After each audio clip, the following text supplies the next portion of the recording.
Днеска няма здравейте. Кмети, какво ще кажеш сега ти? Какво да кажа? Дойде голямо прасе, гърме и отиде. И къде му гърмя?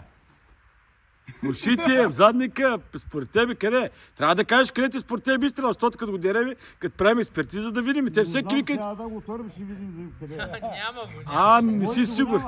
Може и да го няма, не си сигурен. След това при кой отиде? При господин Русинов. Кажи, господин Русинов, какво стана? Какво стана? Стрелях му. Да. Клекна, видиш ли? Клекна, мигачни. Чакам го да падне, обаче скача на пътя и бай го подкарва. И след това два изстрела. И то два изстрела и прасето ми каза чао. Охо, след това отиде при тюджарчето горе на върха. Тюджарче, какво направите там? Пак кучета го лаеха, гониха. Борби повътре. Борби. И пак тръгна. Пак тръгна. Върви право надолу, Васко вика и къде отиде, при кой отиде Бисери, при тебе ли дойде? При мен дойде. И какво му направи ти? И го поздравихме. Поздрави го. Да го ударих. Един с патрони. 17 пъти накрая се не се... Значи днеска имаме, На място го ударих.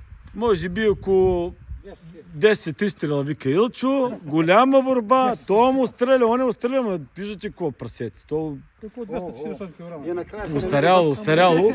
И накрая намеря майстора. Устаряло. Искам да ви кажа, че трета поредна седмица удряме само мъжки прасета. Тая година сме добре, само трофейчета. Приплодиваме много, но ние ги удряме. Тъй, че това е колеги от ловна дружинка Чикаларово. Към 240 кг е каза кварталния. Не, 248, ама забрала кантара. На върта с нея там оттатък. Знае, че лъжи ми малко, но няма нищо.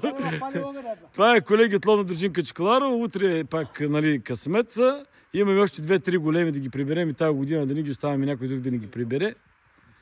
Поздрави и до утре!